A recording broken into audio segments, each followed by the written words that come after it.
We are coming very close to the end of the 28 days challenge. This is day 27. I'm going to paint this bowl of fruit that's always sitting on my kitchen table.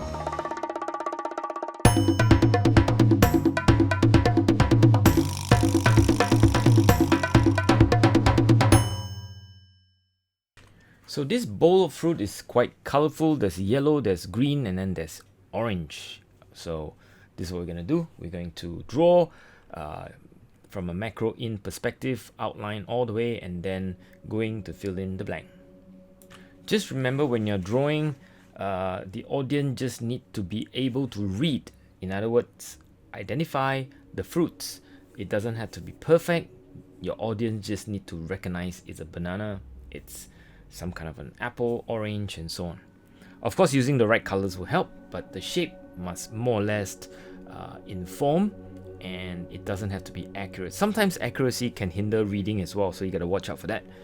It happens occasionally when you're drawing and you're being too accurate and your audience can't read it. So you may have to mangle your drawing just to make sure your audience can read it. And that's what I mean by readability. I've just laid a first layer outside the bowl of fruits to indicate the external to the subject. I'm also putting in the negative shape around the fruits, an indication of where the shades of the within the bowl is going to be. What this does is help you identify the shapes of the fruits within the bowl. And shadows and negative shapes are very important to me, because in order for someone to read your watercolor properly, you do have to make sure that your negative shapes works.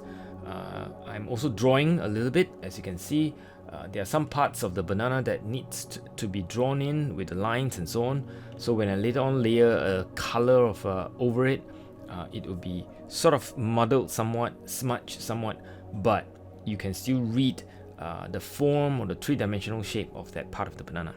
So laying the first layer of the green apples, I make sure I have the spring green and the phthalo green that has been touched a little bit with permanent alizarin crimson, which is of course the complement.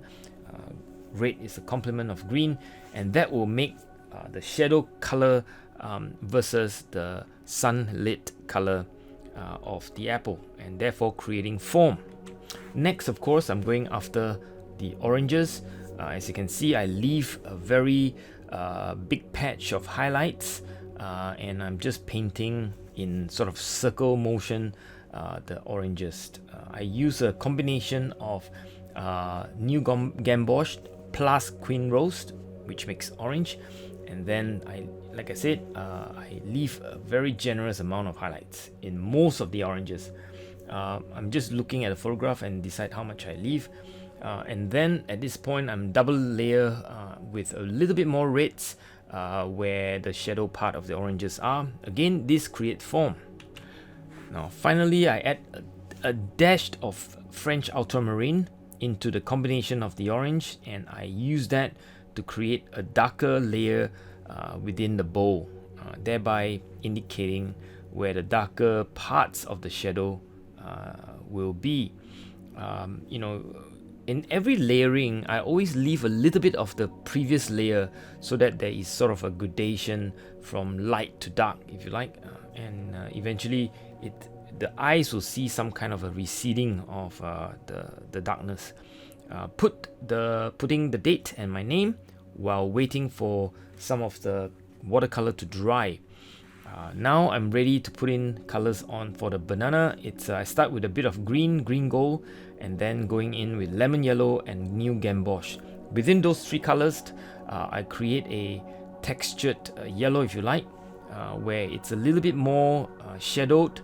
I use new gamboge, and where it's very bright, I use lemon yellow, and where it's closer to the top of the banana, I use a little bit of green as to indicate what I see. Actually, I do see a patch of green on the banana itself.